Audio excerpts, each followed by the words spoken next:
Hello and welcome to the channel online अधिकारी। मेरा नाम है सौरभ यादव और आज से आपको मध्यकालीन भारत के इतिहास का पहला लेक्चर मिलने जा रहा है। इसके पहले आपको एक लेक्चर घटना सार का एक लेक्चर आपको दिया जा चुका है करंट अफेयर के अंतर्गत। आपका एग्ज़ाम अब बहुत ज़्यादा दूर नहीं है, इसलिए एक एक लेक्चर कंप्लीट करते जाइए, उसको रिवाइज करते जाइए, बेहतर तरीके से पढ़ते जाइए।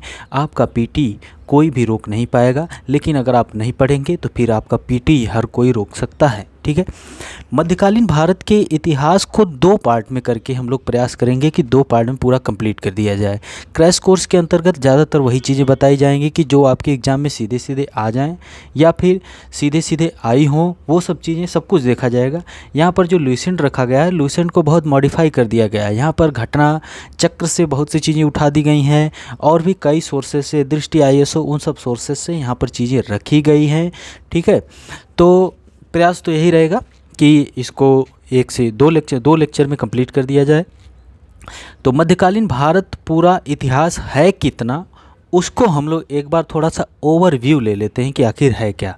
तो मध्यकालीन भारत में सबसे पहले जब हम लोग पढ़ने जाते हैं तो मध्यकालीन भारत में अरब आक्रमण के बारे में पढ़ते हैं। अरब आक्रमणकारी जैसे मोहम्मद बिन कासिम के बारे में पढ़ते हैं। उसके बाद हम लोग महमूद गजनवी के बारे में पढ़ते हैं, महमूद गजनवी के बारे में पढ़ते हैं, गजनी गजनवी। ठीक है, उसके बाद हम लोग पढ़ते हैं मोहम्मद गौरी के बारे में। मोहम्मद गौरी के साथ साथ पृथ्वीराज चौहान की भी बात हो जाती है। मोहम्मद गौरी, पृथ्वीराज चौहान की भी बात हो जाती है। तराइन का युद्ध वगैरह हो जाता है, चंदावर का युद्ध हो जाता है, जयचंद जी के बारे में जानते हैं। उसके बाद शुरू होता है सल्तनत काल। सल्तनत काल में कई वंश हैं, जैसे कि गुलाम वंश के बाद हम लोग देखते हैं खिलजी वंश, गुलाम के बाद खिलजी। फिर उसके बाद हम लोग देखते हैं तुगलक वंश। तुगलक वंश के साथ ही यहाँ पर तुगलक वंश जब चलता है तो मोहम्मद बिन तुगलक के शासनकाल में विजयनगर और बहमनी साम्राज्य दक्षिण भारत में नए साम्राज्य बनकर उभरे थे। विजयनगर साम्राज्य और बहमनी साम्राज्य। ओके, उसके बाद तुगलक के बाद सैयद वंश होता है। सैयद वंश के बाद आ जाता है लोदी वंश। कौन सा वंश? लोदी वंश। ठीक है, तो लोदी वंश में आखिरी शासक जो होता है उसका युद्ध होता है पानीपत का। प्रथम युद्ध बाबर और इब्राहिम लोदी के बीच में, और शुरू हो जाता है मुग़ल काल। मुग़ल काल में हम लोग पढ़ते हैं बाबर के बारे में। बाबर के बाद हम लोग पढ़ते हैं हुमायूं के बारे में, बाबर, हुमायूं। फिर उसके बाद हम लोग पढ़ते हैं अकबर के बारे में, और यहीं बीच में हुमायूं के बीच साथ में चलता है शेर शाह। ठीक है, बाबर, हुमायूं, अकबर। फिर हम देखते हैं जहांगीर के बारे में। बाबर, हुमायूं, अकबर, जहांगीर के बाद शाहजहां के बाद हम लोग पढ़ते हैं औरंगज़ेब। ठीक है, औरंगज़ेब के बारे में पढ़ते हैं। ठीक, औरंगज़ेब के बाद शुरू हो जाता है उत्तर मुग़ल काल। उत्तर मुग़ल काल में हम लोग क्या पढ़ते हैं? उत्तर मुग़ल काल में बहादुर शाह जफ़र प्रथम के बारे में हम लोग पढ़ते हैं, बहादुर शाह जफ़र प्रथम के बारे में। फिर हम लोग पढ़ते हैं जहांदार शाह। फर्रुखसियर के बारे में पढ़ते हैं, फर्रुखसियर। मोहम्मद शाह जिसको रंगीला भी कहा जाता है, मोहम्मद शाह। फिर आ जाता है अहमद शाह। ठीक है, Ahmad Shah. Alamgir second, Shah Alam second, Akbar second. फिर बहादुर शाह जफ़र द्वितीय के बारे में पढ़ते हैं। तो ये पूरा हो जाता है मध्यकालीन भारत का इतिहास। ओके, ठीक है, यहाँ तक आपको चीज़ें पता होनी चाहिए। जैसे 2017 या 2019 पीसीएस प्री के पेपर में पूछ दिया था, यहाँ पर इनको सेट करिए सही तरीके से। नॉर्थ टू साउथ मतलब कि सबसे पहले कौन आया था, उसके बाद कौन आया था। नॉर्थ टू साउथ हम कह रहे हैं, पहले कौन आया था, उसके बाद कौन आया था, ऐसे करके सेट करने के लिए दिया गया था। आने वाले समय में भी ऐसे क्वेश्चन बन सकते हैं, तो ये नॉर्मल क्वेश्चन होते हैं, तो ये पूछे जाते हैं। आपको ये जो सीरियल वाइज पता होना चाहिए, जैसे क्रोनोलॉजिकल आर्डर में पता होना चाहिए। सबसे पहले बहादुर शाह जफ़र प्रथम था, जहांदार शाह, फर्रुखसियर था, मोहम्मद शाह था, अहमद शाह था, आलमगीर सेकंड था। तो ऐसे जब आपको पता होता है तो आप सीधे सीधे कहानियों को जोड़ते जाते हैं कि हाँ इसके आगे क्या हुआ था, इसके आगे क्या हुआ था, ऐसे ऐसे करते पूरा चले जाते हैं। ओके, तो हमने क्या देखा? हमने देखा कि मध्यकालीन भारत के इतिहास में सबसे पहले हम अरब आक्रमणकारी मोहम्मद बिन कासिम के बारे में जानते हैं। मोहम्मद बिन कासिम के बारे में के बाद हम लोग महमूद गजनवी के बारे में जानते हैं। महमूद गजनवी के बाद मोहम्मद गौरी के बाद सल्तनत काल शुरू हो जाता है। सल्तनत काल में कई ठो वंश बनते हैं, जैसे कि गुलाम वंश होता है, गुलाम वंश, गुलाम वंश के बाद खिलजी वंश होता है, तुगलक वंश होता है। तुगलक वंश जब चलता है तो मोहम्मद बिन तुगलक के शासनकाल में विजयनगर और बहमनी साम्राज्य भी दक्षिण भारत में उभरते हैं। फिर हो जाता है सैयद वंश, सैयद वंश, फिर लोदी वंश, लोदी वंश, ठीक है, लोदी वंश, ठीक है। लोदी वंश के बाद मुग़ल सल्तनत शुरू हो जाती है। मुग़ल सल्तनत में बाबर, हुमायूं, अकबर, जहांगीर, शाहजहां, औरंगजेब। औरंगजेब के बाद उत्तर मुग़ल काल चलता है। तो उत्तर मुग़ल काल में पहले होता है बहादुर शाह जफर प्रथम, बहादुर शाह, फर्रुखसियर, मोहम्मद शाह, अहमद शाह, आलमगीर द्वितीय, शाह आलम सेकेंड और अकबर द्वितीय, बहादुर शाह जफर द्वितीय। तो ये पूरा मध्यकालीन भारत का इतिहास होता है ना। ये सब बहुत लोगों को ये चीज़ें पता होंगी, बहुत लोगों को नहीं पता होंगी। जिनको पता होंगी उनको और बेहतर तरीके से समझ में आएगा, जिनको नहीं पता होंगी तो वो लोग 2 बार लेक्चर देखेंगे, 3 बार लेक्चर देखेंगे, समझ में आ जाएंगी चीज़ें। ओके, तो अब चलिए शुरू करते हैं। सबसे पहले हम लोग जान लेते हैं कि हिंदू शब्द जो है, हिंदू शब्द ये अरब लोगों के द्वारा दिया गया शब्द है। अरब के द्वारा, अरब, सऊदी अरब वगैरह के लोगों के द्वारा हिंदू शब्द दिया गया था। ईरान के लोगों ने हिंदुस्तान कहा था, ईरान के लोगों ने हिंदुस्तान कहा था। और यूनान, एथेंस वगैरह वहाँ के लोगों ने क्या कहा, इंडिया कहा था, इंडिया, ठीक है। हिंदू शब्द अरबों ने दिया था, ईरानियों ने हिंदुस्तान कहा था, यूनानियों ने इंडिया कहा था। ओके, भारत पर अरबों का आक्रमण होता है। मोहम्मद बिन कासिम के नेतृत्व में अरबों ने भारत पर पहला सफल आक्रमण किया। अरबों ने भारत पर पहला सफल आक्रमण किया। अरबों ने सिंध पर 712 ईस्वी में विजय पाई। उसके पहले भी आक्रमण हुए थे, लेकिन 712 ईस्वी में विजय पाई, ठीक है। कासिम जो था, मोहम्मद बिन कासिम इराक के राजा अल हज्जाज का दामाद और भतीजा था। कासिम जो था इराक के राजा अल हज्जाज का भतीजा और दामाद था, ठीक है। 712 ईस्वी में आक्रमण किया। जब आक्रमण किया सिंध पर, अगर हम बताते हैं ऐसे, ये इंडिया है, आपका मैप बन नहीं पा रहा है, ठीक है, ये तो इधर सिंध पर आक्रमण किया था। ये है ना भारत का मैप, ऐसे कुछ इस प्रकार से बनता है। थोड़ा सही नहीं बन पा रहा है क्योंकि टैब में जब पेन चलाई जाती है तो सही तरीके से नहीं बन पाता। तो ऐसे ये सिंध पर दाहिर का शासन था। 712 ईस्वी में मोहम्मद कासिम ने सफल आक्रमण किया, दाहिर का शासन था। तब वह 17 वर्ष का था जब उसने सिंध पर आक्रमण किया था और विजय प्राप्त कर ली थी। 17 साल की उम्र में सिंध में दाहिर का शासन था, दाहिर को हरा देता है, ठीक है। भारत पर अरब वासियों के आक्रमण का मुख्य उद्देश्य था धन दौलत लूटना तथा इस्लाम धर्म का प्रचार प्रसार करना, ठीक है। तो यहाँ हमने देखा कुछ चीज़ें। हिंदू शब्द अरबों ने दिया था, ईरानियों ने हिंदुस्तान, यूनानियों ने इंडिया कहा। कासिम जो था इराक के राजा अल हज्जाज का भतीजा और दामाद था। 17 वर्ष की उम्र में सिंध पर आक्रमण किया था 712 ईस्वी में और सफल आक्रमण था। और उस वक्त दाहिर का शासन था सिंध पर, ठीक है। ये चीज़ पता हो गई आपको। अब हम आगे बढ़ते हैं, महमूद गजनवी की बात करते हैं, महमूद गजनी की बात करते हैं। महमूद गजनी वंश या यामनी वंश भी, ये जो गजनी वंश था, गजनी वंश या यामनी वंश भी कहा जाता है। आप वर्तमान समय में अफ़गानिस्तान जो है, अफ़गानिस्तान में तालिबान का शासन चल रहा है, वहाँ पर देखेंगे तो ये गजनी अभी भी एक जगह है, तो वहाँ पर ये गजनी वंश था, ठीक है। तो अलप्तगीन नाम का एक तुर्क सरदार था, तुर्की था, तुर्किस्तान के थे, तुर्किस्तान भी देश देखिएगा उस साइड के थे। अलप्तगीन नामक एक तुर्क सरदार गजनी साम्राज्य का संस्थापक था। अलप्तगीन का गुलाम तथा दामाद सुबुक्तगीन था। सुबुक्तगीन का पुत्र था कौन? महमूद गजनी था। सुबुक्तगीन का पुत्र था महमूद गजनी। उसके पिता के शासनकाल में गजनी खुरासान का शासक था। 27 वर्ष की अवस्था में गद्दी पर बैठता है, ठीक है, गद्दी पर बैठता है और उसके बाद भारत पर 17 बार लगातार आक्रमण करता है। और पहला आक्रमण 1001 ईस्वी में करता है शाही राजा जयपाल के विरुद्ध। किसके विरुद्ध करता है? शाही राजा जयपाल के विरुद्ध करता है। गजनी वंश की स्थापना की बात की जाए तो अलप्तगीन नामक तुर्क सरदार ने इसकी स्थापना की थी, संस्थापक था। अलप्तगीन का गुलाम तथा दामाद सुबुक्तगीन था। सुबुक्तगीन का पुत्र था महमूद गजनी। गजनी अपने पिता के काल में खुरासान का शासक था। 27 वर्ष की अवस्था में 998 ईस्वी में गद्दी पर बैठता है और भारत पर 1001 ईस्वी में आक्रमण करना शुरू करता है और 17 बार आक्रमण करता है। 1001 ईस्वी में जब आक्रमण करता है तो शाही राजा जयपाल के विरुद्ध वह करता है। ठीक है। महमूद गजनवी का 1008 ईस्वी में नगरकोट के विरुद्ध हमले को मूर्तिवाद के विरुद्ध पहली महत्वपूर्ण जीत बताई गई है, पहली महत्वपूर्ण जीत बताई गई है। ठीक है। महमूद गजनी ने थानेसर के चक्रस्वामिन की कांस्य से निर्मित आदमकद प्रतिमा को गजनी भेजकर रंगभूमि में रखवाया, रंगभूमि में रखवाया। वहाँ पर महमूद गजनी का सबसे चर्चित आक्रमण था 1025 ईस्वी में सोमनाथ मंदिर, सौराष्ट्र यानी इस समय गुजरात में, उस पर आक्रमण करता है और सोमनाथ मंदिर को लूटता है। ठीक है। जिस मंदिर को भीमदेव प्रथम ने फिर से निर्माण करवाया, उस मंदिर को भीमदेव प्रथम ने फिर से निर्माण करवाया। ठीक है। 1019 से 1020 की बात है। चंदेल का शासक एक था, चंदेल शासक था, चंदेल वंश जो था उसका शासक विद्याधर था, जो पराजित नहीं हुआ था।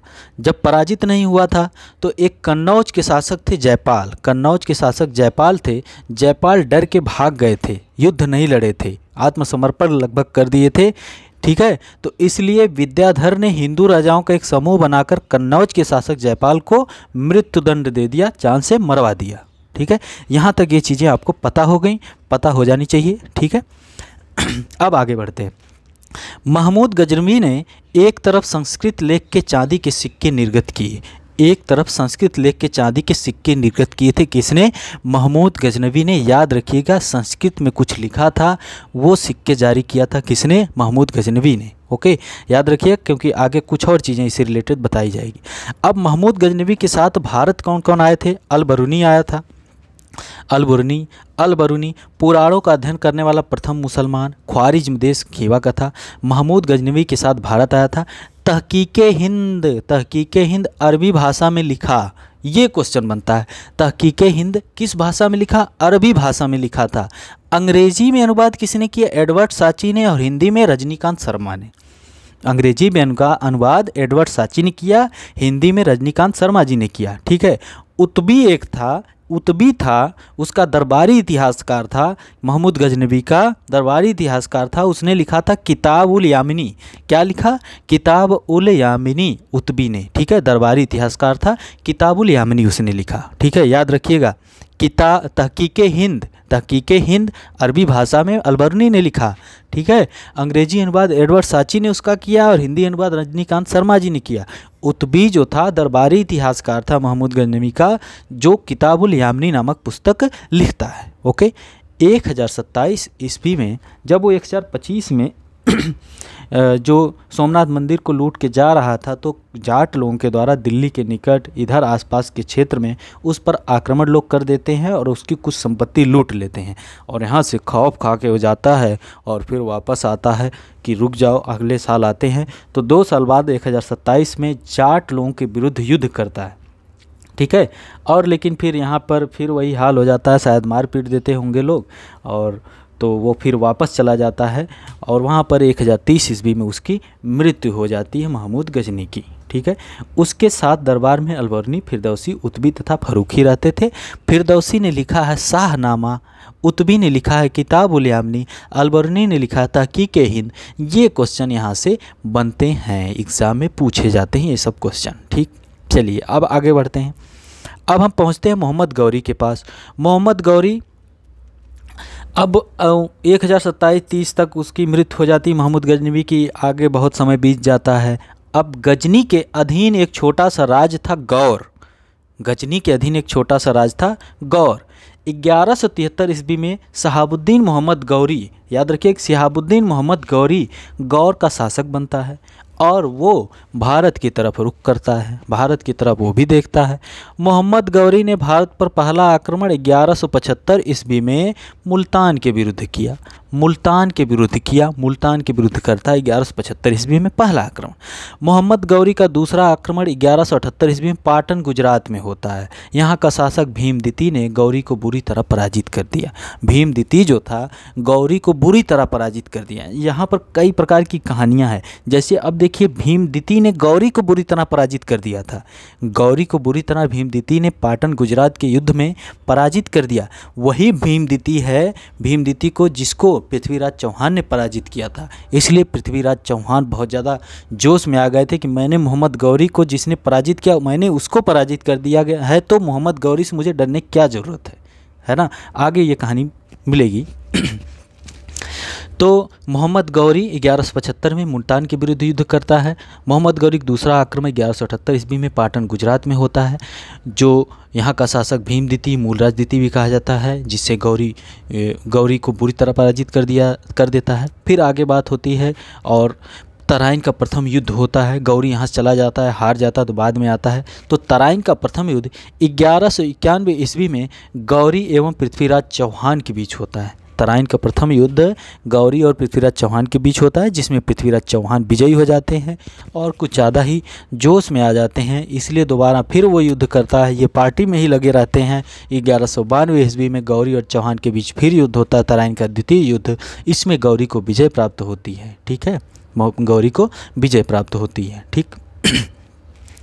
चंदावर का युद्ध होता है 1194 ईस्वी में गौरी और जयचंद के बीच। गौरी और जयचंद के बीच यहाँ कुछ कहानियाँ भी हैं, तो वो कहानियाँ बताने में बहुत समय लग जाएगा।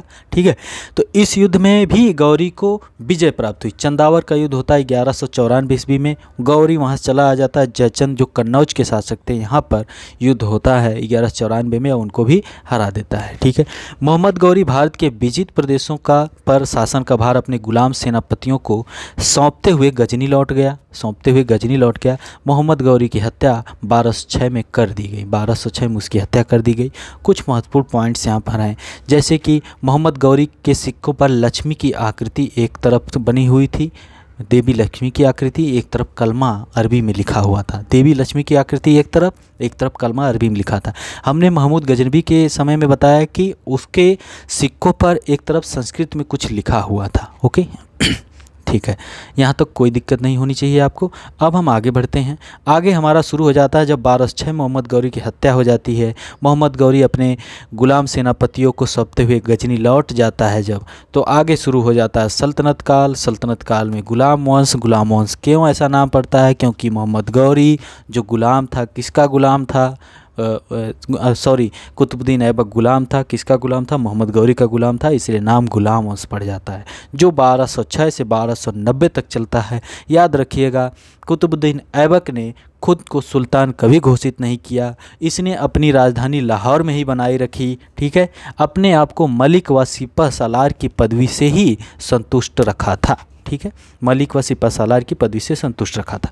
अब हम सल्तनत काल की जब बात करते हैं तो कई वंश इसमें होते हैं। अब यहाँ पर कुछ ट्रिक भी लिखी गई हैं, कई वंश हैं। जैसे सबसे पहले यहाँ पर ट्रिक देखिए, गुल खिले तुम शायद लोगे, और यहाँ नीचे लिखा है कुमारी जरीना गोरी ने खीर बनाया। गुल खिले, गु से गुलाम, खी से खिलजी, तू से तुगलक, सा से सैयद, लो से लोदी वंश। ओके, गुलाम वंश, गुलाम वंश, खिले खिलजी, तू से तुगलक, सा से सैयद, लो से लोदी वंश। ठीक है, अब आगे देखते हैं कि इनके संस्थापक कौन लोग थे। तो गुलाम वंश का संस्थापक था कुतुबुद्दीन ऐबक। खिलजी वंश का संस्थापक था जलालुद्दीन फिरोज खिलजी। तुगलक वंश का संस्थापक कौन था? गयासुद्दीन तुगलक। सैयद वंश का संस्थापक था खिज्र खां। और लोदी वंश का संस्थापक कौन था? बहलोल लोदी। याद हो गया? नहीं याद हुआ? फिर से देखते हैं। गुलाम वंश का संस्थापक कुतुबुद्दीन ऐबक। खिलजी वंश का संस्थापक कौन था? जलालुद्दीन फिरोज खिलजी। तुगलक वंश का था गयासुद्दीन तुगलक। सैयद वंश का था खिज्र खां। लोदी वंश का था कौन था? बहलोल लोदी संस्थापक था। तो इतने वंश होते हैं। ठीक है चलिए अब देखते हैं हम गुलाम वंश। गुलाम वंश में हमने बताया कि कुतुबुद्दीन ऐबक जो है कि गुलाम वंश की स्थापना का श्रेय 1206 में गुलाम वंश की स्थापना यही करता है कुतुबुद्दीन ऐबक। वह गौरी का गुलाम था, इसलिए गुलाम नाम पड़ा है। कुतुबुद्दीन ऐबक ने अपना राज्याभिषेक 1206 में किया था।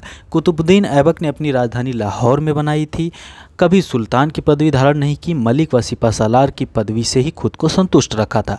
कुतुब मीनार की नींव कुतुबुद्दीन ऐबक ने डाली थी। दिल्ली का कुवल उत इस्लाम मस्जिद एवं अजमेर का 2.5 दिन का झोपड़ा नामक मस्जिद का निर्माण ऐबक ने करवाया था। कुवत उल इस्लाम मस्जिद दिल्ली की और अजमेर का 2.5 दिन का झोपड़ा कुतुबुद्दीन ऐबक ने बनवाया था। कुतुबुद्दीन ऐबक को कुरान ख्वां कहा जाता था। कुरान ख्वां क्योंकि ये कुरान की आयतें बहुत अच्छे तरीके से पढ़ा करता था। ठीक है, पढ़ा करता था, इसलिए कुरान ख्वां। तो कुतुबुद्दीन ऐबक को लाख बख्श भी कहा जाता था। कुरान ख्वां भी कहा जाता था, लाख बख्श भी कहा जाता था, क्योंकि लाखों का दान देने वाला था। ये लाखों का दान दे दिया करता था। ठीक है, नालंदा विश्वविद्यालय जो बिहार में है, प्राचीन नालंदा विश्वविद्यालय को ध्वस्त करने वाला ऐबक का सहायक सेनानायक बख्तियार खिलजी था। ऐबक का, कुतुबुद्दीन ऐबक का सहायक सेनानायक जो था बख्तियार खिलजी था। ठीक है, इसने सिर्फ नालंदा विश्वविद्यालय को ध्वस्त नहीं किया, विक्रमशिला विश्वविद्यालय को भी ध्वस्त किया था। अब आप हमको कमेंट करके बताएंगे कि विक्रमशिला विश्वविद्यालय को किसने स्थापित किया था, उस पाल वंश का शासक कौन था जिसने विक्रमशिला विश्वविद्यालय को स्थापित किया था। ठीक है, चलिए। ऐबक का उत्तराधिकारी आराम शाह हुआ, जिसने सिर्फ 8 महीनों तक शासन किया, और ऐबक आराम शाह की हत्या करके इल्तुतमिश 1211 में दिल्ली की गद्दी पर बैठता है। ठीक है, इल्तुतमिश तुर्किस्तान का इल्बरी तुर्क था जो ऐबक का गुलाम एवं दामाद था। अब कुतुबुद्दीन ऐबक का मोहम्मद गौरी का गुलाम था कुतुबुद्दीन ऐबक का गुलाम है इल्तुतमिश, और दामाद भी था। ऐबक की मृत्यु के समय वह बदायूं का गवर्नर था। बदायूं जानते हैं, वह बदायूं का गवर्नर था। इल्तुतमिश के द्वारा कुछ कार्य किए गए थे। सबसे पहले ये क्या करता है, लाहौर से राजधानी को स्थानांतरित करके दिल्ली ले आता है। कहाँ ले आता है, दिल्ली ले चला आता है, लाहौर से राजधानी को स्थानांतरित करके। अब क्वेश्चन बनता है कि लाहौर से दिल्ली राजधानी कौन सबसे पहली बार स्थानांतरित करता है, तो इल्तुतमिश। और कुछ महत्वपूर्ण कार्य इसने किए थे। कौन कौन से कार्य हैं, जैसे यहाँ पर लिखा हुआ है कि कुतुब मीनार के निर्माण को पूर्ण करवाता है। शुरू तो करवाता है कुतुबुद्दीन ऐबक, लेकिन पूर्ण यह करवाता है। फिरोज तुगलक का भी योगदान है कुतुब मीनार को और ऊपर तक ले जाने में। 3 लोगों का योगदान, कुतुबुद्दीन ऐबक, इल्तुतमिश और फिरोज तुगलक, याद रखिएगा। सबसे पहले शुद्ध अरबी सिक्के जारी करता है, जो चांदी का टंका तथा तांबा का जीतल। शुद्ध अरबी सिक्के जारी करता है, चांदी का टंका, तांबा का जीतल, है ना। सबसे पहला काम लाहौर से राजधानी को दिल्ली स्थानांतरित करना, कुतुब मीनार के निर्माण पूर्ण करवाना, सबसे पहले शुद्ध अरबी सिक्के जारी करना। ठीक है, उसके अलावा इक्ता प्रणाली चलाई। इक्ता प्रणाली, इसने इक्ता प्रणाली चलाई। आगे बताएंगे इक्ता क्या होता है। इसने क्या किया, तुर्कान चिहलगामी नामक संगठन बनाया, जिसमें 40 गुलाम सरदार हुआ करते थे। संगठन था, उसको मतलब एक तरह से सलाह देने के लिए 40 गुलाम सरदारों का एक संगठन बनाया, तुर्कान चिहलगामी के नाम से इसको जाना गया। और इसने दिल्ली के अमीरों का सर्वप्रथम इसी ने दमन किया। तो 4-5 काम इसने क्या किए। नंबर 1, लाहौर से राजधानी दिल्ली स्थानांतरित किया, कुतुब मीनार का निर्माण पूर्ण करवाया, शुद्ध अरबी सिक्के जारी किए, चांदी का टंका, तांबा का जीतल, इक्ता प्रणाली चलाई, 40 गुलाम सरदारों का संगठन बनाया, दिल्ली के अमीरों का दमन किया। इल्तुतमिश पहला शासक था जिसने 1229 ईस्वी में बगदाद के खलीफा से सुल्तान पद की वैधानिक स्वीकृति प्राप्त की। सुल्तान पहले यही बना था, दिल्ली का प्रथम सुल्तान इल्तुतमिश ही बना। ये जो बगदाद के खलीफा से वहाँ से वैधानिक स्वीकृति होती थी उसको खिलअत कहते थे। खिलअत, ठीक है, याद रखिएगा। तो ये सब चीज़ें हुई। अब इल्तुतमिश के शासनकाल में ही चंगेज खां के प्रकोप से, चंगेज खान वो मंगोलिया वाला, चंगेज खान के प्रकोप से ख्वारिज्म शाह का पुत्र था, एक ख्वारिज्म शाह था, उसका पुत्र मंगबरनी था, सिंधु घाटी पहुंचा था, सिंधु नदी के किनारे पहुंचा था। ठीक है, लेकिन चंगेज खान ने इल्तुतमिश के पास एक दूत भेजा कि वह मंगबरनी की सहायता ना करे, अन्यथा बहुत बुरा होगा, हम आक्रमण करेंगे तो फिर सोच लो, ऐसा भेजा होगा। तो उसने मंगबरनी की सहायता नहीं की। अब क्वेश्चन यहाँ पे केबीसी हम एक बार देख रहे थे, तो वहाँ पर ये क्वेश्चन सीधे सीधे पूछा गया था, शायद पता नहीं कितने लाख का क्वेश्चन था तो वो क्वेश्चन यहाँ से पूछा गया था। तो चंगेज खान का आक्रमण पहली बार कहाँ इल्तुतमिश के शासनकाल में होने वाला था, लेकिन उसको इसने टाल दिया था और चंगेज खान वापस चला गया, है ना। याद रखिएगा, बहुत ही महत्वपूर्ण पॉइंट है। ठीक है, आगे बढ़ते हैं। इल्तुतमिश की मृत्यु 1236 में हो जाती है और इल्तुतमिश के बाद उसका पुत्र रुकनुद्दीन फिरोज गद्दी पर बैठता है। वह एक अयोग्य शासक था। इसके अल्पकालीन शासन पर उसकी माँ शाह तुर्कान छाई रहती हैं। इसकी माँ जो थी शाह तुर्कान, पूरे शासनकाल में इन्हीं का हस्तक्षेप बहुत ज़्यादा रहता है।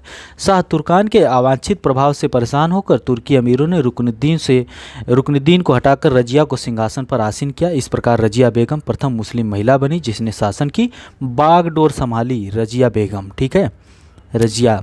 कुछ ही नाम महिलाओं के हैं भारत के इतिहास में, जैसे रानी रुद्रम्मा, सूर्यमती, ऐसे करके नाम हैं, रानी दीता का नाम है, ठीक है। तो ये सब कुछ हैं महिलाएं, उन सबको आप लोग देख लीजिएगा, कहीं नोट कर लीजिएगा, जब आप पढ़ेंगे तो आपको कहीं ना कहीं मिल जाएंगे।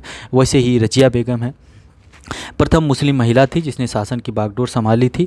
और रजिया ने पर्दा प्रथा का त्याग कर पुरुषों की तरह चोगा, काबा एवं कुलाह टोपी पहनकर राज दरबार में खुले मुँह जाने लगी। रजिया ने मलिक जमालुद्दीन याकूत को अमीर आखुर घोड़े का सरदार नियुक्त किया।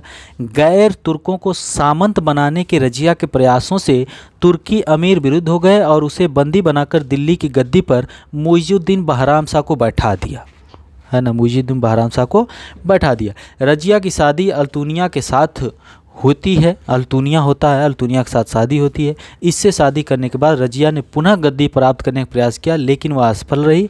रजिया की हत्या 1240 को डाकुओं के द्वारा कैथल जगह थी वहाँ पर कर दिया गया। बहराम शाह को बंदी बनाकर उसकी हत्या कर दी गई। बहराम शाह के बाद दिल्ली का सुल्तान अलाउद्दीन मसूद शाह बनता है। बलवन के षड्यंत्र के द्वारा, बलवन नाम आ रहा है, बलवन के षड्यंत्र के द्वारा 1246 में अलाउद्दीन मसूद शाह को सुल्तान के पद से हटाकर नासिरुद्दीन महमूद को सुल्तान बना दिया जाता है। नासिरुद्दीन महमूद ऐसा सुल्तान था जो टोपी सीकर जीवन निर्वाह करता है। बलवन अपने पक्ष में इसको करना चाहता है नासिरुद्दीन महमूद को, और अपनी बेटी का विवाह उससे कर देता है, खुद उसका दामाद बन जाता है। तो अब दामाद की तो जब दामाद बन जाता है और उसके ससुर बन जाते हैं बलवन, तो बलवन जो ससुर बन जाते हैं तो अपनी पुत्री का विवाह करने के बाद, और बलवन जो है कि वो तो चाहता था सत्ता हासिल करना और सत्ता हासिल कर लेता है। बलवन का वास्तविक नाम बहाउद्दीन था, वह इल्तुतमिश का गुलाम था, वह भी इल्तुतमिश का गुलाम था, ठीक है। तुर्कान ने चहलगामी का विनाश बलवन ने किया। जो 40 गुलाम सरदारों का संगठन बनाया था किसने, इल्तुतमिश ने, उसको इसने पहले ख़त्म करता है, क्योंकि ये खुद उसी का सदस्य था, तुर्कान चहलगामी का सदस्य था, इसलिए ख़त्म करता है कि इसको पता था किस प्रकार से इसमें षड्यंत्र होते हैं, तो बलवन पहले उसको ख़त्म करता है। 1266 में बलवन दिल्ली की गद्दी पर बैठता है। मंगोलों के आक्रमण से दिल्ली की रक्षा करने में सफल रहता है। 1266 से 1287 तक सुल्तान बना रहता है।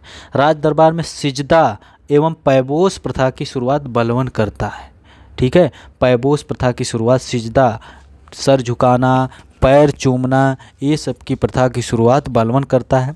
बलवन ने फारसी रीति रिवाज पर आधारित नवरोज उत्सव को आरंभ करवाया।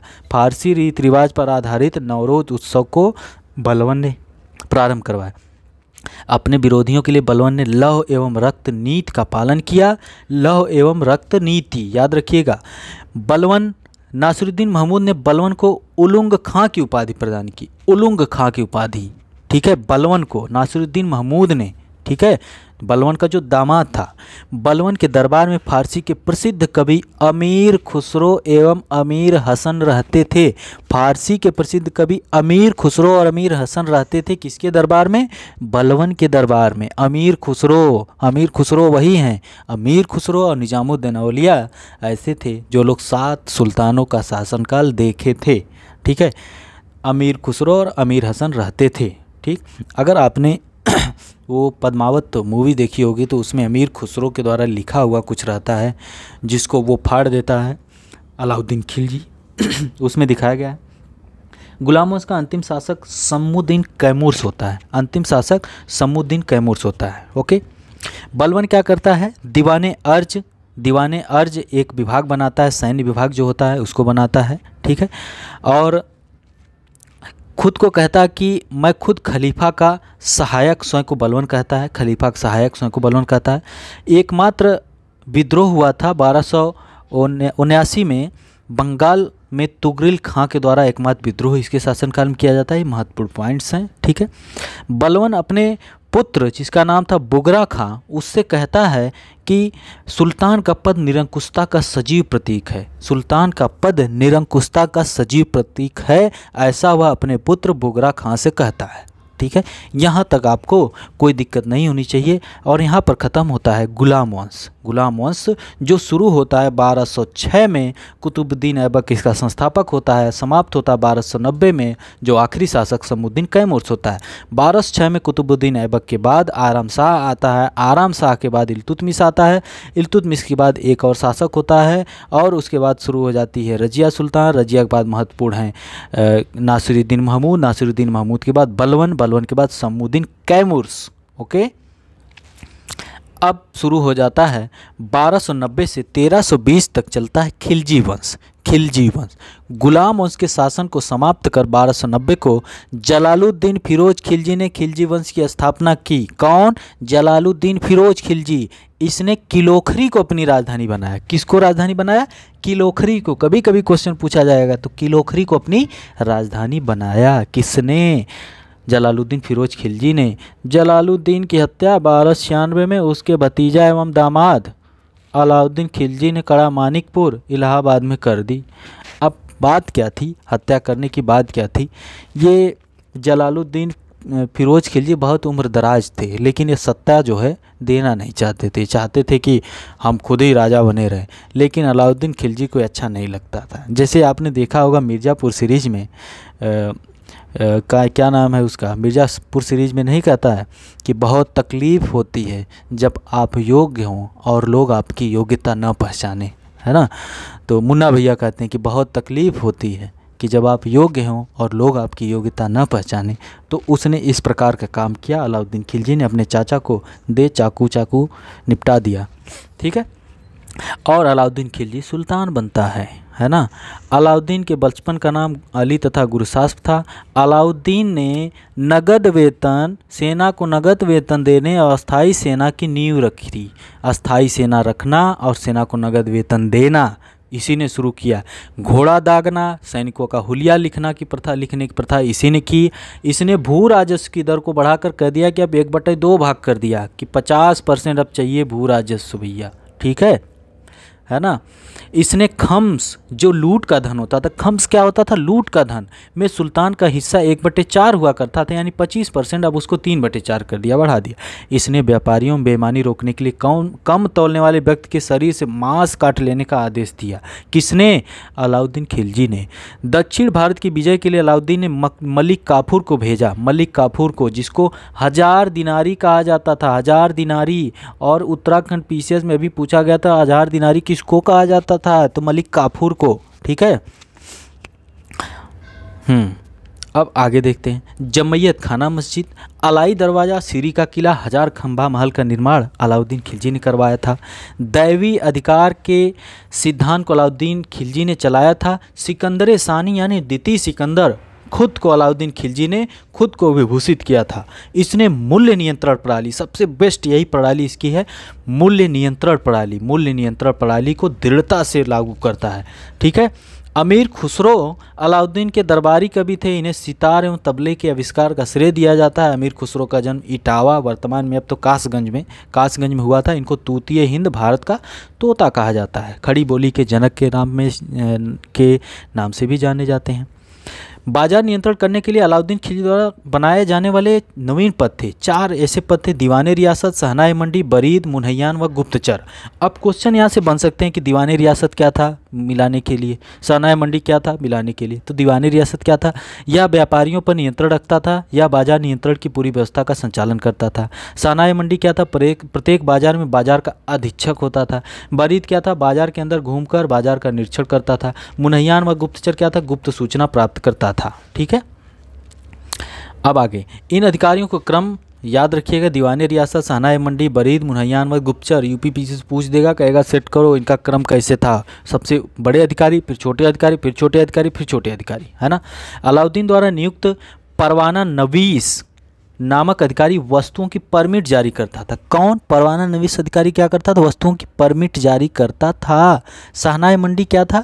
यहाँ पर खाद्यान्नों की बिक्री हेतु लाया जाता, खाद्यान्नों को बिक्री हेतु लाया जाता था। सराय ए अदल क्या था? यहाँ वस्त्र, शक्कर, जड़ी बूटी, मेवा, दीपक का तेल एवं अन्य निर्मित वस्तुएं बिकने के लिए आती थी। अलाउद्दीन खिलजी की आर्थिक नीति व्यापक जानकारी, इसकी आर्थिक नीति की व्यापक जानकारी जियाउद्दीन बर्नी की कृति तारीख़ फिरोजशाही से मिलती है। तारीख़ फिरोजशाही किसने लिखा है? जियाउद्दीन बर्नी ने। आर्थिक नीति की जानकारी कहाँ से मिलती है? अलाउद्दीन खिलजी की आर्थिक नीति जियाउद्दीन बर्नी के कृत तारीख़ फिरोजशाही से मिलती है, ठीक है। खजाइनुल फुतूह अमीर खुसरो ने लिखा है। खजाइनुल फुतूह अमीर खुसरो ने लिखा है। रिहला इब्न बतूता ने लिखा है। फुतूहस सलातीन इसामी ने लिखा है, ठीक है। मूल्य नियंत्रण को सफल बनाने में मुहत्सिब, सेंसर एवं नाजिर नापतोल के अधिकारी की महत्वपूर्ण भूमिका थी। याद रखिए, मुहत्सिब क्या थे? सेंसर, और नाजिर नापतोल के अधिकारी, ठीक है, याद रखिए ये सब चीज़ें। जियाउद्दीन बर्नी की तारीख़ फ़िरोज़ शाही, खजानुल फतूह अमीर खुसरो, रिहला इब्न बतूता, फतूह सलातिन इसामी। आजकल इन्हीं सब पे फोकस कर रहा है यूपी पीसीएस, बिहार पीसीएस भी। राजस्व सुधारों के अंतर्गत अलाउद्दीन ने सर्वप्रथम मिल्क इनाम एवं वक्फ के अंतर्गत दी गई भूमि को वापस लेने में खालसा भूमि में बदल दिया। खालसा भूमि कौन थी? जो सीधे सीधे सरकार के अंडर में होती थी, ठीक है, तो खालसा भूमि ज़्यादा बढ़ा दिया। और इसने नए टैक्स लगाए, नया कर लगाए, चराई कर और गढ़ी कर। घड़ी कर, चराई मतलब दुधारू पशुओं पर लगाया जाता था और घड़ी कर घरों एवं झोपड़ी पर लगाया जाता। जजिया कर, जजिया गैर मुस्लिम लोगों से लिया जाता था। जकात कर्जा था, मुसलमानों से लिया जाता है, जो एक धार्मिक कर था। यह संपत्ति का 40वां हिस्सा होता था, ठीक है। दीवाने मुस्तकराज, दीवाने मुस्तकराज भूमि की पैमाइश कराकर लगान वसूलने वाला शासक, ठीक है। दीवाने मुस्तकराज, जैसे हमने बताया था कि भू राजस्व की दर को 50% कर दिया, 1/2 कर दिया था, है ना, तो वही दीवाने मुस्तकराज, है ना। दीवाने अर्ज, अभी हमने बताया कि सैन्य विभाग बनवाया था किसने? सैन्य विभाग बनवाया था बलवन ने। किसने? बलवन ने। ये देखिए इधर दीवाने अर्ज, सैन्य विभाग किसने? बलवन ने बनवाया। और हम दीवाने मुस्तकराज की बात कर रहे हैं तो इसको किसने बनवाया? इसको बनवाया, एक सेकंड, हाँ, इसको बनवाया, ये दीवाने मुस्तकराज जो है भूमि की पैमाइश कराकर लगान वसूलने वाला शासक इसी ने, अलाउद्दीन खिलजी ने। अलाउद्दीन खिलजी की मृत्यु 1316 में हो जाती है। कुतुबुद्दीन मुबारक खिलजी अगले शासक बनते हैं, दिल्ली के सिंहासन पर बैठते हैं। इन्हें नग्न स्त्री पुरुष की संगत पसंद थी, कुतुबुद्दीन मुबारक खिलजी को। मुबारक खिलजी कभी कभी राज दरबार में स्त्रियों का वस्त्र पहनकर आ जाते थे, ठीक है, डांस उन्स करता रहा होगा। बरनी के अनुसार मुबारक कभी कभी नग्न होकर दरबारियों के बीच दौड़ा करता था। मुबारक खां ने खलीफा की उपाधि धारण की थी। मुबारक के वजीर थे खुसरो खां। खुसरो खां ने 1320 में इसकी हत्या कर देता है और स्वयं सिंहासन पर बैठता है। खुसरो खां जो था वो एकमात्र हिंदू था जो कन्वर्ट हुआ था, इस्लाम धर्म को अपनाया था और उसने शासन की बागडोर संभाली थी, सिंहासन पर बैठा था। खुसरो खां ने पैगंबर के सेनापति की उपाधि धारण की, ठीक है। तो अब हम लोग देख लिए खिलजी वंश। खिलजी वंश शुरू होता है 1290 में, चलता है 1320 तक। 1290 में गयासुद्दीन जलालुद्दीन फिरोज खिलजी इसके संस्थापक होते हैं। फिर आता है अलाउद्दीन खिलजी, फिर कुतुबुद्दीन मुबारक खिलजी, फिर आ जाता है खुसरो खां। ओके, इतने लोग थे यहाँ पर और ये ख़त्म होता है आपका खिलजी वंश। अब शुरू होता है आपका तुगलक वंश जो चलता है 1320 से 1398 तक। 1320 से 1398 या कहीं कहीं 1414 तक भी है, 1414 से 1414 तक, उसका भी अलग रीजन है। आप 1320 से 1414 तक भी कह सकते हैं, है भी, क्योंकि 1414 से 1451 तक अगला शासन चलता है सैयद वंश का शासन, ठीक है। तो तुगलक वंश जो है, तुगलक वंश गयासुद्दीन तुगलक इसके संस्थापक होते हैं। गयासुद्दीन तुगलक इसके संस्थापक होते हैं। एक सेकेंड हम देख लेते हैं, कुछ चीज़ें छूट तो नहीं गई है। हाँ, सार्वजनिक वितरण प्रणाली PDS, public distribution system, public distribution system की भी शुरुआत इसी अलाउद्दीन खिलजी के शासनकाल में हुई थी। ये महत्वपूर्ण पॉइंट है। अगर कोई और पॉइंट यहाँ पर, हाँ, यहाँ पर एक पॉइंट है कि देवगिरी के शासक थे रामचंद्र देव, जो एलिचपुर की आय दिया करते थे, लेकिन 1305-1306 में उन्होंने नहीं दिया। तब मलिक काफूर इनको पकड़ के लेके आया था और पकड़ लाया था। और इनके पुत्र थे शंकरदेव थे, बाद में इनके पुत्र शंकरदेव हुए थे। इनको पकड़ के लेके आया था और राय रायन की उपाधि दी थी रामचंद्र देव को। पकड़ के लाया था, इसका मतलब कि तुम टैक्स नहीं दे रहे हो, पकड़ के लेके आया था, लेकिन बाद में उनको सम्मानित किया और फिर माफ़ कर दिया कि जान दीजिए, अब मत दीजिए। मलिक काफूर को गुजरात विजय के वक्त प्राप्त किया था 1000 दिनारी, इसको कहता था, ठीक है।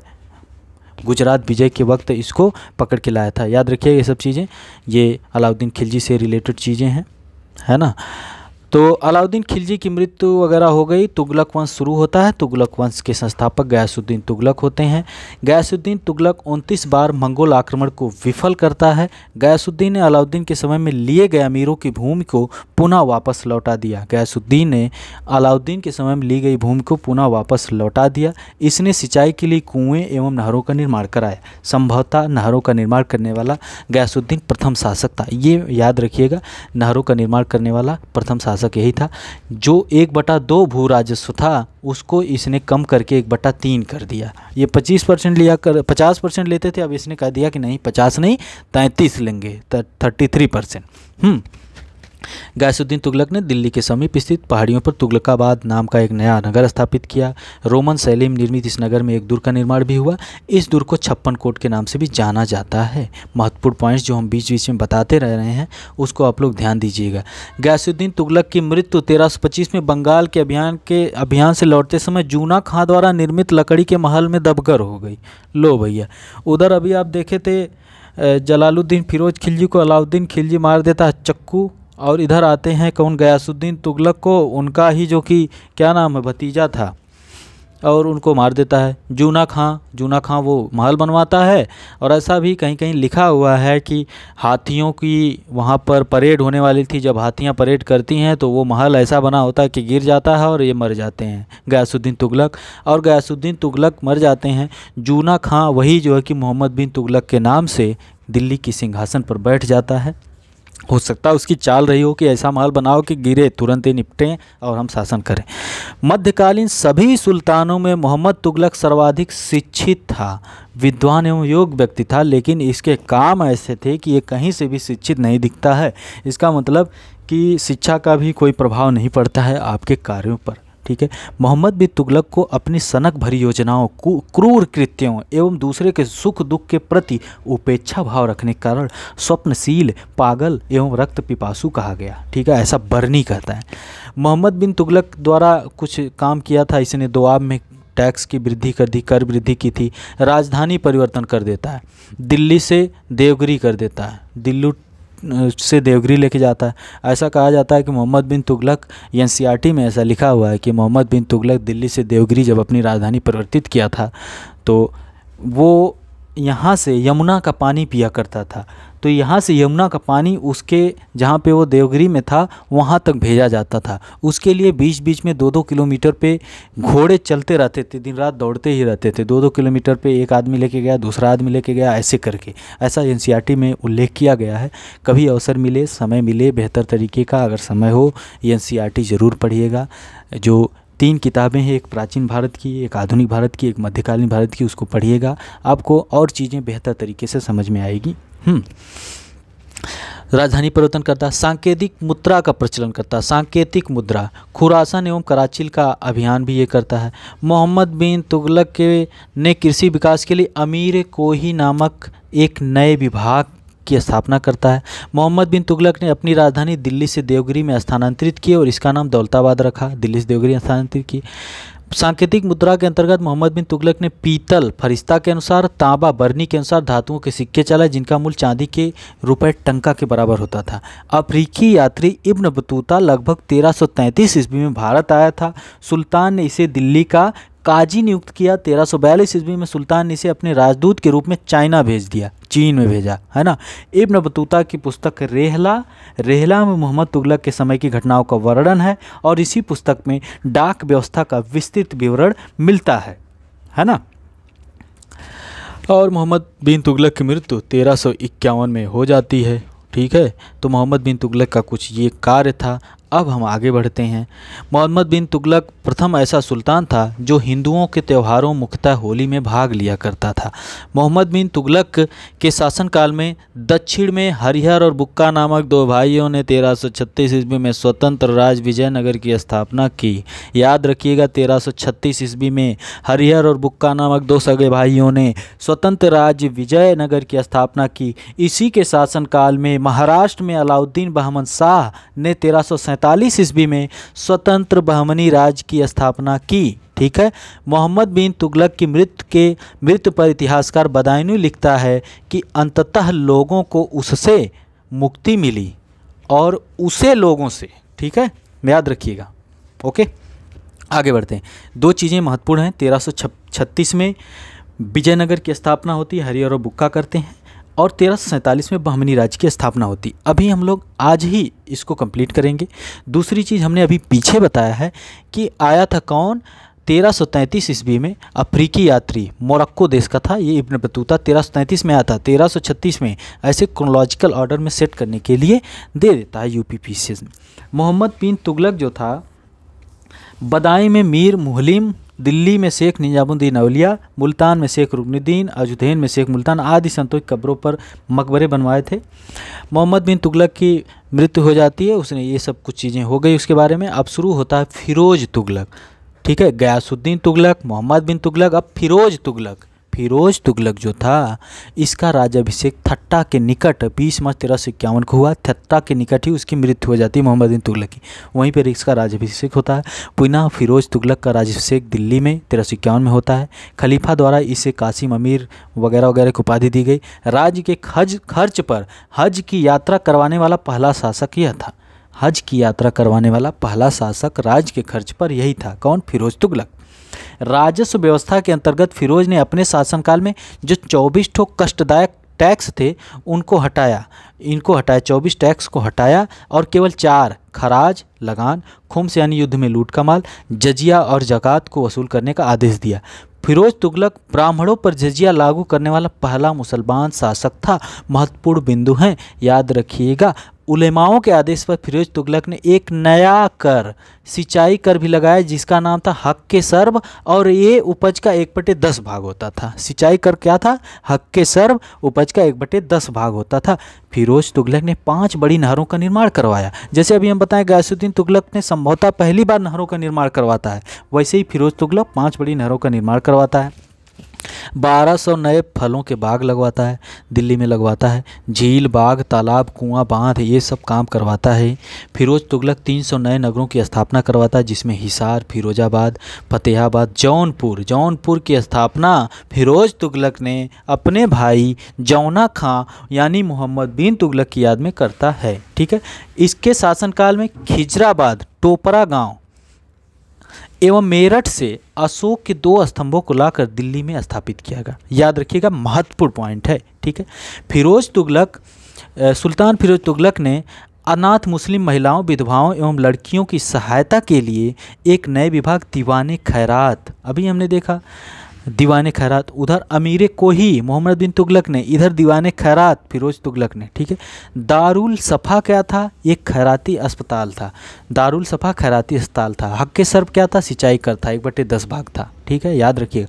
लोक निर्माण विभाग PWD पहली बार पब्लिक वर्क्स डिपार्टमेंट की स्थापना यही करता है। PDS की पब्लिक डिस्ट्रीब्यूशन सिस्टम की हम बात किए थे तो अलाउद्दीन खिलजी के शासनकाल में था, जब उसने दीवाने रियासत, शहनाए मंडी, मुनहियान व गुप्तचर ये सब और बरीद इस प्रकार के उसने बनाए थे सिस्टम पूरा, तो ये सब चीज़ें, और यहाँ पे ये सब चीज़ें की हैं PWD। ठीक है, हाँ, सल्तनतकालीन सुल्तानों के शासनकाल में सबसे अधिक दासों की संख्या 1,80,000 करीब फिरोज तुगलक शासनकाल में ही थी।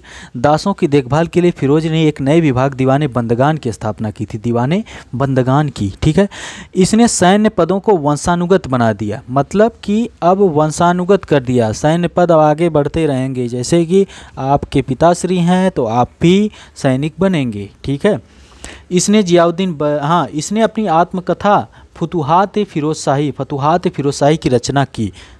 याद रखिएगा, जियाउद्दीन बर्नी और शमसे सिराज अफीक को अपना संरक्षण प्रदान किया। ज्वालामुखी मंदिर के पुस्तकालय से लूटे गए 1300 ग्रंथों में से कुछ को फारसी में विद्वान अपाउद्दीन द्वारा दलायते फिरोज शाही नाम से अनुवाद करवाया, है ना। इसने चांदी और तांबे के मिश्रण से निर्मित सिक्के भारी संख्या में जारी करवाए, जिसे अध्वा एवं विक कहा जाता था।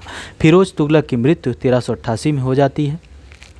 फिरोज काल में निर्मित खाने जहां तेलंगानी के मकबरा की तुलना जेरूसलम में निर्मित उमर की मस्जिद से की जाती है। इसने कोटला फिरोज शाह दुर्ग दिल्ली में जो है उसका निर्माण करवाया, जिसका नामकरण अब बदल दिया गया, शायद नाम रख दिया गया, वो कमेंट करिएगा आप लोग, नाम हमें याद नहीं आ रहा उनका, अरुण जेटली जी के नाम पे रख दिया गया। तुगलक वंश का अंतिम शासक नासिरुद्दीन महमूद तुगलक था। नासिरुद्दीन महमूद तुगलक था, इसका शासन दिल्ली से पालम तक ही रह गया था, दिल्ली से पालम तक ही इसका शासन रह गया था। तैमूर लंग जो था, तैमूर लंग ने सुल्तान नासिरुद्दीन महमूद के समय में दिल्ली पर आक्रमण किया 1398 ईस्वी में। कब? 1398 ईस्वी में, है ना। नासिरुद्दीन के समय में ही मलिकु सरसक की उपाधि धारण कर एक हिजड़ा, एक किन्नर मलिक सरवर ने जौनपुर में एक स्वतंत्र राज्य की स्थापना की। याद रखिएगा, नासिरुद्दीन के ही समय में तैमूर लंग का भी आक्रमण होता है। मलिकु सरसक की उपाधि धारण कर एक किन्नर जो है, ट्रांसजेंडर जो है, जौनपुर में एक स्वतंत्र राज्य की स्थापना करता है। तो हमने तुगलक वंश में क्या देखा? सबसे पहले हमने देखा गयासुद्दीन तुगलक, फिर उसके बाद हमने देखा मोहम्मद बिन तुगलक, फिर उसके बाद फिरोज तुगलक, फिर नासिरुद्दीन महमूद तुगलक के बारे में हम लोगों ने देखा। ठीक है, अब हम आगे बढ़ेंगे। आगे हम देख रहे हैं यहाँ पर सैयद वंश है। सैयद वंश 1414 से 1451 ईस्वी तक चलता है। संस्थापक खिज्र खां हैं। खिज्र खां सुल्तान की उपाधि ना धारण करके रैयत आला की उपाधि से ही खुद को खुश रखते हैं। तैमूर लंग के सेनापति थे। तैमूर लंग जब 1398 आक्रमण किया था, दिल्ली से पालम तक रह गए थे नासिरुद्दीन महमूद तुगलक, तो ये यहाँ पर शासन करते थे। भारत से लौटते समय तैमूर लंग ने खिज्र खां को मुल्तान, लाहौर एवं दीपालपुर का शासक नियुक्त कर दिया था।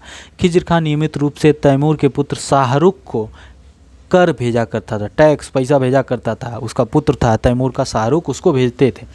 खिज्र खां की मृत्यु 1421 में हो जाती है। खिज्र खां के पुत्र मुबारक खां ने शाह की उपाधि धारण की थी।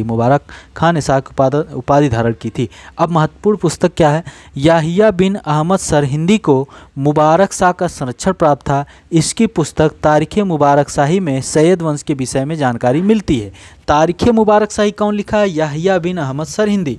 तारीख़ मुबारक शाही में क्या पता चलता है? सैयद वंश के बारे में जानकारी मिलती है। मुबारक शाह ने यमुना नदी के किनारे मुबारकाबाद की स्थापना की। सैयद वंश का अंतिम सुल्तान अलाउद्दीन आलम शाह था और सैयद वंश करीब 37 वर्षों तक शासन करता है। सैयद वंश कितने वर्षों तक? 37 वर्षों तक सैयद वंश का शासन रहता है। ठीक है, अब हम थोड़ा सा आगे बढ़ते हैं। सैयद वंश के बाद 1451 से 1526 तक हो जाता है आपका लोदी वंश। लोदी वंश की स्थापना करते हैं बहलोल लोदी। बहलोल शाहगाजी की उपाधि से बहलोली सिक्के भी ये जारी किए थे। दिल्ली पर प्रथम अफगान राज्य की स्थापना का श्रेय बहलोल लोदी को दिया जाता है। बहलोली सिक्के जारी करते हैं। वह अपने सरदारों को मकसदे अहली कहकर पुकारते थे, मतलब अपने सरदार जो थे उनकी बड़ी रिस्पेक्ट करते थे। लेकिन इनका लड़का जो था वो रिस्पेक्ट एकदम नहीं करता था, बहुत बदतमीज़ था। ठीक है, वह अपने सरदारों के खड़े रहने पर स्वयं भी खड़ा रहता था। बहलोल लोदी का पुत्र निजाम खां 1489 में सुल्तान सिकंदर शाह की उपाधि से दिल्ली के सिंहासन पर बैठता है। सिकंदर लोदी, है ना।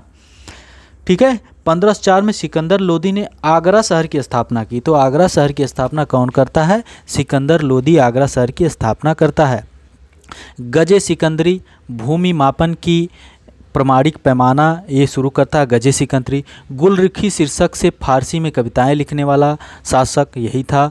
सिकंदर लोदी ने आगरा को अपनी राजधानी बनाया। इसके आदेश पर संस्कृत के एक आयुर्वेद ग्रंथ का फारसी में फरहंगे सिकंदरी के नाम से अनुवाद करता है, याद रखिएगा। और लज्जते सिकंदर शाही के नाम से गायन विद्या के श्रेष्ठ ग्रंथ की रचना भी इसी के शासनकाल में होती है। फरहंगे सिकंदरी के नाम से क्या? आयुर्वेद ग्रंथ का फारसी में, और लज्जते सिकंदर शाही गायन विद्या के श्रेष्ठ ग्रंथ की रचना होती है। इसने नगरकोट के ज्वालामुखी मंदिर की मूर्ति को तोड़कर उसके टुकड़ों को कसाईयों का मांस तौलने के लिए दे देता है। इसने मुसलमानों को ताजिया निकालने और मुसलमान स्त्रियों के पीरों तथा संतों के मज़ार पर जाने पर प्रतिबंध लगा देता है ना। गले की बीमारी के कारण सिकंदर लोदी की मृत्यु हो जाती है 1570 में, और इब्राहिम लोदी इसका पुत्र शासक बनता है। और 1518 में खतौली का युद्ध महाराणा सांगा और लोदी के बीच होता है। खतौली का युद्ध 1518 में महाराणा सांगा और इब्राहिम लोदी के बीच होता है, याद रखिएगा। ठीक है, महाराणा सांगा और इब्राहिम लोदी के बीच होता है और महाराणा सांगा इसमें विजयी होते हैं, है ना।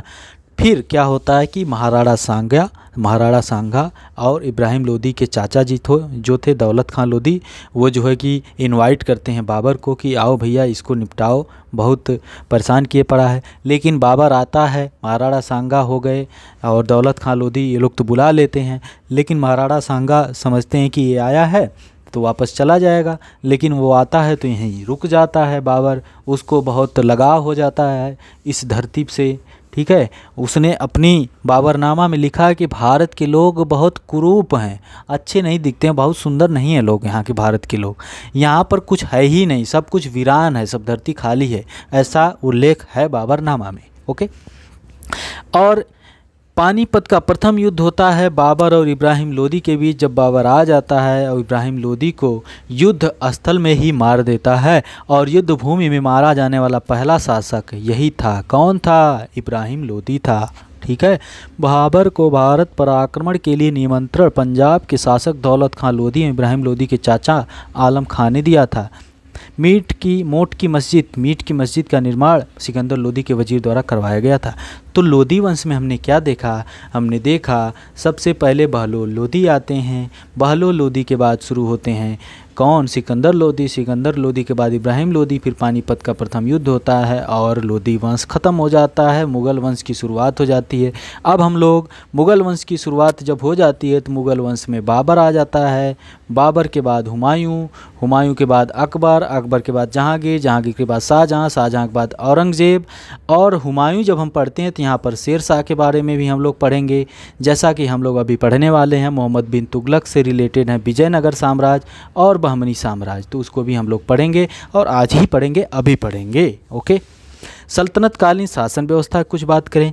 केंद्रीय प्रशासन का मुखिया सुल्तान होता था। बलवन एवं अलाउद्दीन के समय अमीर प्रभावहीन हो गए। अमीरों का महत्व चरमोत्कर्ष पर था लोदी वंश के शासनकाल में। मंत्रिपरिषद को मजलिस ए खलवत कहा गया। मजलिस ए खास में मजलिस ए खलवत की बैठक होती थी। बारे खास क्या था? इसमें सुल्तान सभी दरबारियों, खानों, अमीरों, मालिकों और अन्य रईसों को बुलाता था। बारे आजम सुल्तान राजकीय कार्यों का अधिकांश भाग पूरा करता था। अब हम सीधे सीधे महत्वपूर्ण पॉइंट्स को देखेंगे। अब मजमू आदर क्या था? उधार दिए गए धन का हिसाब रखने वाला। आरिज ममालिक क्या था? सैन्य विभाग का प्रमुख था। सद्र उस सुदूर धर्म विभाग एवं दान विभाग का प्रमुख था, ठीक है। दीवाने खैरात, दीवाने बंदगान, दीवाने इस्तिफाक फिरोज शाह तुगलक ने इस तीनों की शुरुआत की थी। यहाँ पर देखिए दीवाने बंदगान, एक सेकेंड, दीवाने बंदगान फिरोज तुगलक, दीवाने खैरात फिरोज तुगलक, दीवाने इस्तिफाक फिरोज तुगलक। दीवाने मुस्तकराज वित्त विभाग था, अलाउद्दीन खिलजी ने शुरू किया था। दीवाने कोही यानी कृषि विभाग, अमीरों कोही भी नाम है, मोहम्मद बिन तुगलक ने। आरिजे ममालिक सैन्य विभाग हमने बताया कि बलवन ने शुरू किया।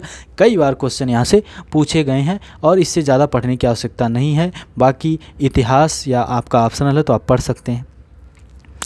प्रांत को इक्ता कहा जाता था। इक्ता प्रथा की शुरुआत किया था किसने? इक्ता प्रथा की शुरुआत किया था इल्तुतमिश ने शुरू किया था इक्ता प्रथा की शुरुआत, और अलाउद्दीन खिलजी ने इक्ता प्रथा को समाप्त कर दिया था। इक्ता प्रथा की दोबारा शुरुआत फिरोज तुगलक ने की थी। इक्ता मतलब कि एक तरह से प्रांत को क्षेत्र दिया जाता था, ठीक है, वेतन के बदले, है ना। तो वैसे ही प्रांत को इक्ता कहा जाता था, ठीक है। इस शासनकाल में दिल्ली सल्तनत अनेक प्रांतों में बटा हुआ था जिसे इक्ता कहा जाता था। यहाँ का शासन नायब या मुक्ति द्वारा संचालित होता था। इक्ता को सिको मतलब जिलों में जो वर्तमान में विभाजित किया गया था। यहाँ का शासन अमील या नजीम अपने अन्य सहयोगियों के साथ करता था। एक शहर या 100 गांवों के शासन की देखरेख अमीर सदा नामक अधिकारी करता था। प्रशासन की सबसे छोटी इकाई ग्राम थी। सुल्तान की अस्थाई सेना को खास खेल नाम दिया गया था। क्या? खास खेल नाम दिया गया था, ठीक है। सल्तनत काल में बारूद की सहायता से गोला फेंकने वाली मशीन को मंगलिक एवं अर्राद कहा जाता था। मंगलिक एवं अर्राद कहा जाता था, ठीक है। मंगोल सेना के वर्गीकरण की दशमलव प्रणाली को सल्तनतकालीन सैन्य व्यवस्था का आधार बनाया गया था। याद रखिएगा, दशमलव प्रणाली जो मंगोलों की प्रणाली थी वही प्रणाली सल्तनतकालीन व्यवस्था में भी थी, ठीक है। ये चीज़ें आप लोग याद रखिएगा। तो इसी के साथ सल्तनत काल ख़त्म होता है। 2 चीज़ें और बची हैं। हाँ, कुछ चीज़ें यहाँ पर महत्वपूर्ण हैं, उसको भी हम लोग देख लेते हैं। कुछ महत्वपूर्ण चीज़ें जैसे कि भूमि की नाप जो करने के बाद क्षेत्रफल के आधार पर लगान का निर्धारण मसाहत कहलाता था। इसकी शुरुआत अलाउद्दीन ने की थी। देवल जो था सल्तनत काल में अंतर्राष्ट्रीय बंदरगाह के रूप में प्रसिद्ध था। अब ये सरस्वती क्या है? प्रसिद्धि के कारण कुछ स्थान थे सल्तनत काल में। सतगांव, आगरा, बनारस। आगरा नील उत्पादन के लिए फेमस था। सतगांव रेशमी रजाइयों के लिए फेमस था। अन्हीवाड़ा व्यापारियों का तीर्थ स्थल के रूप में। बनारस सोने चांदी एवं जड़ी के काम के लिए फेमस था। सरस्वती अच्छी किस्म के चावल के लिए प्रसिद्ध था। ठीक है, तो यहाँ पर सल्तनत काल ख़त्म होता है, लेकिन सल्तनत काल में ही विजयनगर और बहमनी साम्राज्य, उसको भी हम लोग देखते हैं। थोड़ा सा हम पानी पी लेते हैं। चलिए, घबराना नहीं है, आराम से देखते जाइए। बहुत ज़्यादा नहीं बताया जा रहा है, कम चीज़ें, टू द पॉइंट चीज़ें हैं। सब कुछ चीज़ें एक साथ ला के यहाँ पर रख दी गई हैं और कुछ ज़्यादा पढ़ने की आवश्यकता नहीं है, ना ही आपके पास इतना समय है। हाँ, जिसका ऑप्शनल है वो पढ़ सकता है, उसके पास अगर समय हो तो वो पढ़े, बाकी देखते रहिए। विजयनगर साम्राज्य मोहम्मद बिन तुगलक के शासनकाल में 1336 में हरिहर एवं बुक्का नामक दो सगे भाइयों ने की थी। इसको जीत का शहर कहा जाता है। विजयनगर साम्राज्य की स्थापना विद्यारण संत से आशीर्वाद प्राप्त करके इन लोगों ने की थी।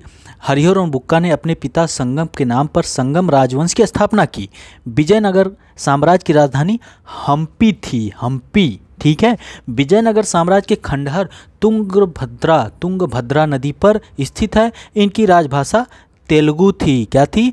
तेलुगु थी। इनकी राजभाषा तेलुगु थी, याद रखिएगा। हरिहर एवं बुक्का पहले काकती शासक प्रताप रुद्रदेव के सेवक थे। काकती वंश की थी रानी रुद्रम्मा। क्वेश्चन उत्तराखंड पीसीएस में अभी पूछा गया है। ठीक है, हरिहर एवं बुक्का पहले काकती शासक प्रताप रुद्रदेव के सेवक थे।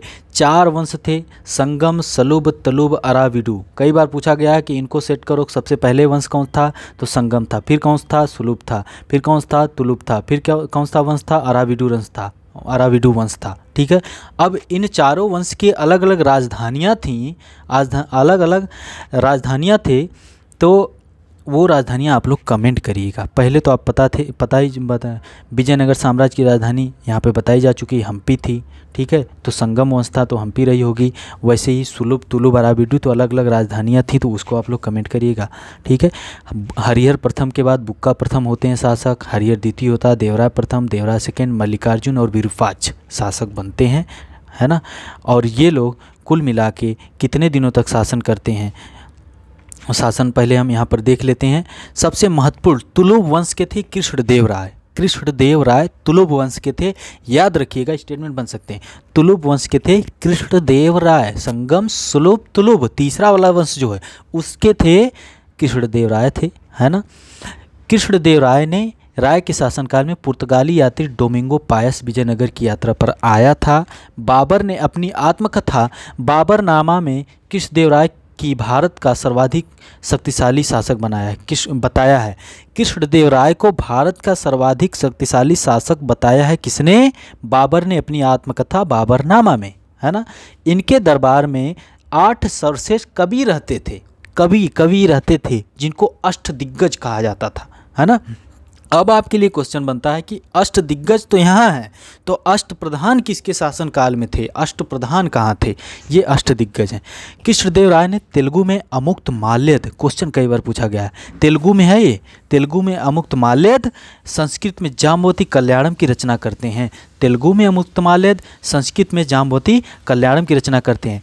पांडुरंग महात्म्यम की रचना तेनालीराम रामकृष्ण ने की थी। ठीक है, कृष्णदेव राय के शासनकाल को तेलुगु साहित्य का क्लासिक युग कहा गया है ना। ठीक है, अभिनव भोज आंध्र पितामह की उपाधि कृष्णदेव राय ने धारण की थी। अभिनव भोज आंध्र पितामह की उपाधि धारण की थी। ठीक है, ओके। राक्षसी तंगड़ी का युद्ध होता है 1565 में। बन्नी हट्टी का युद्ध 1565 में ये होता है युद्ध। इसके बारे में थोड़ा सा आप लोग पढ़िएगा, दृष्टि आईएएस में थोड़ा सा अच्छे तरीके से इसके बारे में दिया गया है, क्यों कहा जाता है राक्षसी तंगड़ी। और इसी युद्ध के बाद जो है कि पूरे तरीके से छीड़ हो जाता है, लगभग ख़त्म हो जाता है विजयनगर साम्राज्य। ओके, विजयनगर साम्राज्य में एक व्यवस्था थी आयंगर व्यवस्था। अब आयंगर व्यवस्था क्या थी? प्रशासन को सुचारू रूप से संचालित करने के लिए प्रत्येक ग्राम को एक स्वतंत्र इकाई के रूप में संगठित किया गया था। प्रत्येक ग्राम को एक स्वतंत्र इकाई के रूप में संगठित किया गया था। इस संगठित ग्रामीण इकाइयों पर शासन हेतु 12 प्रशासकीय अधिकारियों की नियुक्ति की जाती थी, जिनको सामूहिक रूप से आयंगर कहा जाता था। जो 12 प्रशासकीय अधिकारी थे उन्हीं को आयंगर कहा जाता था। ये अवैतनिक होते थे, जिनको वेतन नहीं दिया जाता था। इनकी सेवाओं के बदले सरकार इन्हें पूर्णतः लगान मुक्त एवं कर मुक्त भूमि प्रदान करती थी। याद रखिएगा, इनका पद आनुवांशिक होता था। 3 स्टेटमेंट यूपीएससी फेंकेगा, यूपीपीसीएस फेंकेगा। वह इस पद को बेच या गिरवी रख सकता था। ग्राम स्तर की कोई भी संपत्ति इन अधिकारियों की इजाज़त के बगैर ना तो बेची जा सकती थी और ना ही दान में दी जा सकती थी। ये सब चीज़ें याद रखिएगा। तो प्रशासन को सुचारू रूप से संचालित करने के लिए प्रत्येक ग्राम को एक स्वतंत्र इकाई के रूप में संगठित किया गया था। इस संगठित ग्रामीण इकाइयों पर शासन करने हेतु 12 प्रशासकीय अधिकारियों की नियुक्ति की जाती थी, जिनको सामूहिक रूप से आयंगर कहा जाता था। ये अवैतनिक थे। इनकी सेवाओं के बदले इनको पूर्णतः लगान मुक्त भूमि, कर मुक्त भूमि दी जाती थी। इनका पद आनुवांशिक था। वह इस पद को बेच या गिरवी रख सकते थे। ग्राम स्तर की कोई भी संपत्ति इन अधिकारियों की इजाज़त के बगैर कि न तो कोई बेच सकता था, ना ही किसी को दान में दे सकता था। करड़िक नामक आयंगर के पास जमीन के क्रय विक्रय से संबंधित समस्त दस्तावेज होते थे। याद रखिएगा, है ना। अब आगे बढ़ते हैं। भू राजस्व की दर विजयनगर साम्राज्य में 1/6 भाग हुआ करती थी। 1/6। अलाउद्दीन खिलजी तो 1/2 लेता था। 1/2 50%। ठीक है। विजयनगर साम्राज्य में आने वाले प्रमुख विदेशी यात्री हैं, ये 5 यात्री हैं, इनको याद रखिए। Niccolo Conti, Abdul Razzaq, Nuniz, Domingo Paes, Barbosa. कई बार क्वेश्चन पूछे गए हैं। ठीक है। अब ट्रिक के द्वारा कुछ ट्रिक बनाइए आप लोग। Niccolo Conti, Abdul Razzaq, Nuniz, Domingo Paes, Barbosa, ऐसे ट्रिक बना लीजिए।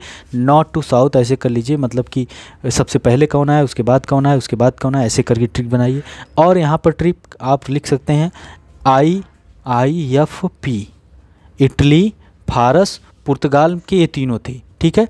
और यहाँ पर DMK कर सकते हैं, DMK। देवरा प्रथम, देवरा सेकेंड, और बीच में मल्लिकार्जुन, इसको अच्युतराय भी नाम है एक, यहाँ पर अच्युतराय भी, यहाँ पर कृष्णदेवराय, है ना। DMK कृष्णदेवराय, है ना। याद रखिएगा। इसकी आप लोग ट्रिक बना लीजिए। हमने तो ट्रिक बनाई है एक नियनु डोबा। ठीक है।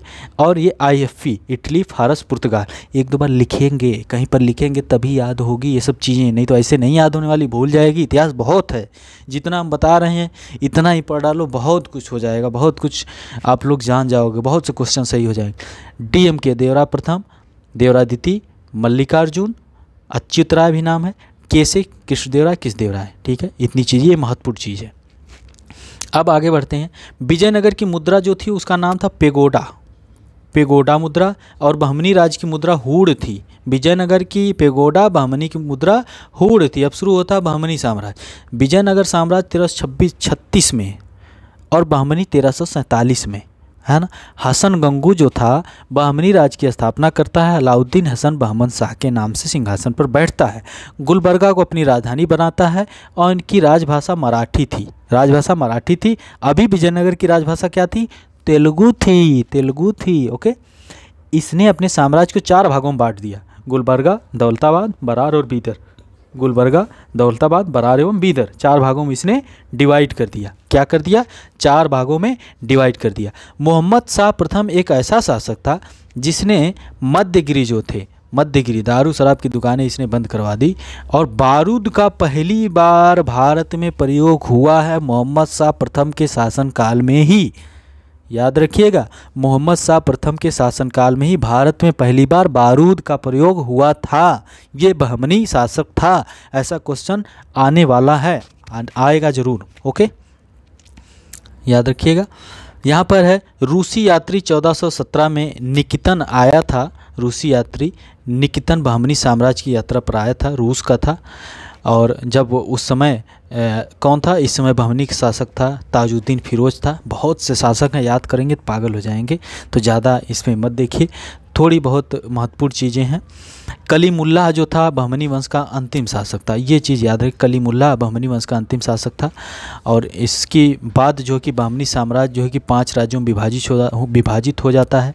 बीजापुर, अहमदनगर, बरार, गोलकुंडा, बीदर। बीजापुर, अहमदनगर, बराल, गोलकुंडा, बीदर। यहाँ से भी क्वेश्चन बनते हैं। बीजा आदिल शाह, बीजा आदिल शाह, यूसुफ आदिल शाह। अहमद यहाँ भी मलिक अहमद, लेकिन यहाँ पर निज़ाम है। अहमद क्या है? निज़ाम है। अहमदनगर, मलिक अहमद, निज़ाम शाही।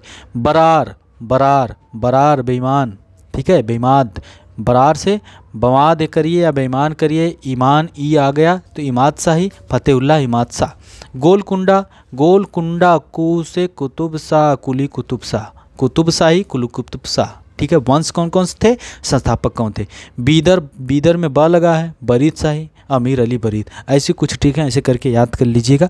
ये बहुत महत्वपूर्ण पॉइंट है, यहाँ से कई बार क्वेश्चन पूछे गए हैं। ऐसे जो अभी हम विजयनगर साम्राज्य में जो शासक आए थे, कह रहे हैं कि जो विदेशी यात्री आए थे वहाँ से क्वेश्चन पूछे जाते हैं, यहाँ से क्वेश्चन पूछे जाते हैं, ठीक है। तो अब आगे यहाँ पर एक चीज़ और है। बहमनी राज में कुल 18 शासक हुए, जिन्होंने कुल मिलाकर 175 वर्ष शासन किया। बहमनी राज में कुल 18 शासक हुए, जिन्होंने कुल मिलाकर 17 वर्ष तक शासन किया, 175 वर्ष तक शासन किया। ओके। कलीमुल्लाह अंतिम शासक था। संस्थापक कौन था? रूसी यात्री निकतन आया था, ठीक है। गुलबर्गा, दौलताबाद, बरार और बीदर। तो हमने सब कुछ देख लिया। सल्तनत काल के अंतर्गत हम लोगों ने क्या क्या देखा? हम लोगों ने देखा सबसे पहले अरब आक्रमणकारी मोहम्मद बिन कासिम के बारे में देखा हम लोगों ने। फिर हम लोगों ने किसके बारे में? महमूद गजनवी के बारे में देखा। हमने अलबर्नी वगैरह के बारे में भी यहाँ पढ़ा। महमूद गजनवी के बाद मोहम्मद गौरी की बात होती है। मोहम्मद गौरी के बाद कौन आता है? मोहम्मद गौरी के बाद हो जाता है गुलाम वंश की स्थापना हो जाती है, सल्तनत काल शुरू हो जाता है। सल्तनत काल में हम लोग देखते हैं गुलाम वंश, खिलजी वंश, फिर हम लोग तुगलक वंश देखते हैं, फिर हम लोग सैयद वंश देखते हैं, लोदी वंश देखते हैं। उसके अलावा मोहम्मद बिन तुगलक के शासनकाल में 1333 में विजयनगर, 1336 में बहमनी साम्राज्य, उसको भी हम लोग देखते हैं। सैयद के बाद लोदी वंश, ये भी ख़त्म हो जाता है। पूरी शासन प्रशासन व्यवस्था जो भी और चीज़ें इसमें थीं, सब कुछ हमने देख लिया। और लगभग 1 घंटे 10 मिनट का लेक्चर हो चुका है और पूरे तरीके से सल्तनत काल कंप्लीट हो चुका है। इतना रिवाइज कर नहीं पाएंगे आप लोग, अगर कर ले गए तो बहुत ही बेहतर होगा। आपके पास चाहे शायद दृष्टि IAS की बुक हो या फिर लुसेंट हो या फिर कोई और बुक हो, वहाँ पर जो जो चीज़ें यहाँ बताई गई हैं उसको बेहतर तरीके से नोट कर लीजिए, क्योंकि इसी प्रकार की चीज़ें एग्ज़ाम में पूछी जाती हैं, ठीक है। आगे अगले लेक्चर में, मॉर्निंग में तो लेक्चर करंट अफेयर का ही आएगा और इवनिंग में लेक्चर आपको मिलेगा फिर से मध्यकालीन भारत में। हम लोग मुग़ल सल्तनत पूरा कंप्लीट कर देंगे, मुग़ल काल पूरा एकदम हम लोग बहादुर शाह जफ़र द्वितीय तक जाएंगे और कंप्लीट कर देंगे और मध्यकालीन भारत ख़त्म हो जाएगा। और पॉलिटी के भी जल्दी ही लेक्चर आपको मिलेंगे।